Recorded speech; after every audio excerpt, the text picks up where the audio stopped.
और गपशप के इस चैनल में आपका स्वागत है। हिंदुस्तानियम में जानिए राम जन्मभूमि मंदिर तोड़वाने वाले की कब्र अयोध्या में ही है।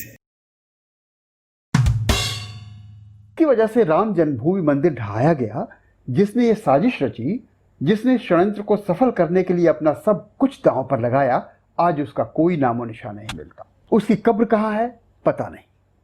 अजल के दिन जब खुदा के फरिश्ते धरती पर उसे ढूंढेंगे तो आखिर कहाँ ढूंढेंगे, किस जगह तलाशेंगे? सुनिए राम जन्मभूमि के संत श्यामानंद के साजिशी चेले की समूची कहानी। एक था नौजवान जिसका नाम था मूसा आशिकान। एक दिन वह श्यामानंद जी के पास आया। श्यामानंद जी का तब बड़ा नाम था। राम जन्मभूमि मंदिर के कर्ता धर्ता जो वही थे। यही नहीं, वह एक सिद्ध संत भी थे। उनके बहुत से चेले थे। मूसा आशिकान भी उनका साधक शिष्य बन गया। मूसा आशिकान की देखा देखी एक और मुसलमान जलाल शाह भी उनका चेला बना। मूसा आशिकान ने संत श्यामानंद की सहायता से धीरे धीरे अपनी चमत्कारिक शक्तियों में बहुत बढ़ोतरी कर ली। जल्द ही खुद एक मशहूर फकीर बन गया। अब उसका नाम था फकीर ख्वाजा फजल अब्बास कलंदर मूसा आशिकान। ये बात सन 1528 की है। उन दिनों बादशाह बाबर अयोध्या के ऊपरी जंगलों में शिकार खेल रहा था। उसे उसके मुसाहिबों ने मुसलमान फकीर फजल अब्बास कलंदर और उनके हैरत अंगेज चमत्कारों की बाबत बहुत सी बातें बताई। बाबर ने पहले भी फकीर के बारे में सुन रखा था। उसकी उत्सुकता बढ़ी तो वह अयोध्या की ओर बढ़ा। अयोध्या से तकरीबन 6 किलोमीटर दूर घाघरा और सेरवा नदी के संगम पर बाबर के जत्थे ने डेरा डाला। बाबर का असल मकसद तो था इस इलाके से मिलने वाले टैक्स या कहें महसूल की पक्की व्यवस्था सुचारू करना, दुरुस्त करना।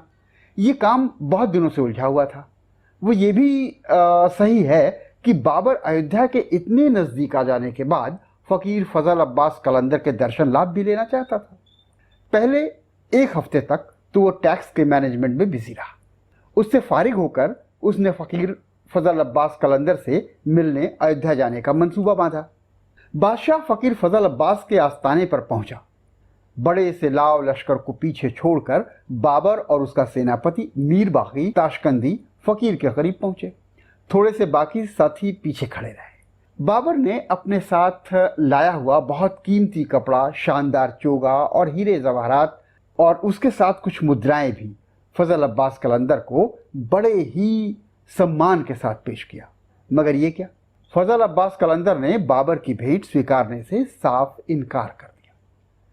बादशाह और फकीर की मुलाकात बहुत मुख्तसर रही। बाबर अपने चढ़ावे का सारा साजो सामान वहीं छोड़कर अपने खेमे में लौट आया। बाबर लौट कर आया तो क्या देखता है कि उसने फकीर को जो भेंट दी थी वो तो उसके खेमे में पहुंचने से पहले ही वहां वैसी की वैसी रखी है। हैरान बाबर ने फजल अब्बास की ताकत का लोहा मान लिया। अगले कुछ दिनों में वो फिर से फकीर के दर्शन को पहुंचा। इस बार उसके साथ बस फल फूल मेवे थे। बाबर को अब वहां बहुत नहीं टिकना था, सो अब वह वहां से जाने की तैयारी में था। इस बार जब वह फकीर फजल अब्बास के पास गया तो उसने दबे स्वर में निवेदन किया कि बादशाह पर वो अपनी कृपा बनाएं और उसके चढ़ावे को स्वीकार करें। लगता है कि कलंदर ने बादशाह बाबर के सामने सारा मायाजाल इसी समय के लिए फैलाया था। कहते हैं कि बहुत पहले जब मूसा आशिकान की प्रसिद्धि बढ़ने लगी थी तब दुनिया भर के हिंदुओं में राम जन्मभूमि मंदिर के प्रति श्रद्धा, भारी चढ़ावा और प्रभाव को देखकर उसके गुरु भाई जलाल शाह ने कहा था, अगर किसी सूरत इस मंदिर की जगह मस्जिद बन जाए तो कमाल हो जाए। कलंदर का जवाब था, अगर ऐसा हो गया तो हिंदुस्तान में इस्लाम की जड़ें पुख्ता होने से कोई नहीं रोक पाएगा। सो सही मौका देखकर फकीर फजल अब्बास कलंदर ने कहा, बाबर तू इस जन्म स्थान के मंदिर को तुड़वाकर एक मस्जिद मेरे नाम नमाज के वास्ते तामीर करवा दे। मुझ फकीर को इससे ज़्यादा कुछ नहीं चाहिए। बाबर ने कहा, ज़रूर, मैं उस मंदिर के बगल में एक शानदार आलीशान मस्जिद बनवाए देता हूँ। बेवजह मंदिर तोड़ना मेरे उसूल के खिलाफ है। फजल अब्बास की प्लानिंग तो अलग ही थी। उसने कहा कि मैं इसी जन्मभूमि पर, इसी मंदिर की जगह पर यही मस्जिद चाहता हूँ, कहीं और नहीं। तू बादशाह है, ऐसा कर सकता है। मंदिर के बगल में तो मस्जिद कोई भी तामीर करवा सकता है। अगर तू मेरी मांग नहीं मानेगा तो तुझे मेरी बद्दुआ झेलनी हो। बाबर पहले ही फकीर का जलवा देख चुका था। वह खामख्वाह ऐसा कोई पंगा लेना नहीं चाहता था जिससे कि उसकी बादशाहत खतरे में पड़े। बाबर ने मीर बाकी को बाकी का काम निपटाने के लिए ज़रूरी आदेश दिए और वापस लौट गया। इसके बाद मीर बाकी ने जन्मभूमि पर लाव लश्कर के साथ हमला किया। हिंदू 17 दिनों तक लौटे रहे। बाद में मीर बाकी अंदर घुसा, लेकिन वहां उसे कोई मूर्ति नहीं मिली। मुख्य मूर्ति समेत सभी प्रतिमाएं नदारद मिली। ढहाए गए मंदिर के मलबे से मस्जिद बना दी गई।